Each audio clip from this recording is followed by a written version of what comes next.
Le PSG vient de marquer l'histoire du football français en remportant la première finale intercontinentale de son histoire. Dans un match palpitant contre Flamengo, les Parisiens ont dû faire face à des moments de tension, des erreurs et un suspense insoutenable lors des tirs au but. Matvei Safonov, le gardien, a été le héros de la soirée, réalisant 4 arrêts décisifs qui ont permis à son équipe de triompher. Ce 6e titre de l'année 2025, après la Ligue des Champions, la Ligue 1, la Coupe de France, la Supercoupe d'Europe et le Trophée des Champions, illustre le parcours exceptionnel du PSG, qui n'a perdu que la finale de la Coupe du monde des clubs face à Chelsea. Luis Enrique, l'entraîneur, a dû naviguer à travers les blessures et les performances inconstantes de ses joueurs, mais a su composer une équipe qui a su s'imposer malgré les difficultés.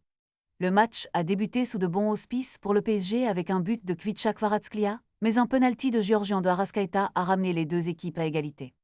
La tension était palpable alors que les minutes s'égrenaient, avec des occasions ratées de part et d'autre. La prolongation a été dominée par le PSG, mais le manque de précision a failli leur coûter cher. Ousmane Dembélé, en particulier, a manqué une occasion en or, mais le talent du PSG a été de continuer à croire en sa victoire. Les tirs au but ont été le moment de vérité, et grâce à la bravoure de Safonov, le PSG a pu célébrer un moment historique. Les grandes équipes entrent dans l'histoire non seulement par leur victoire, mais aussi par leur capacité à surmonter l'adversité. Ce match est un exemple parfait de la résilience du PSG et de son ambition de conquérir le monde du football.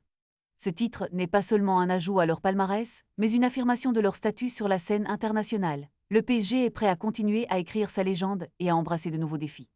La route vers l'immortalité est pavée de victoires, et cette nuit à Doha, ils ont fait un pas de plus vers la grandeur.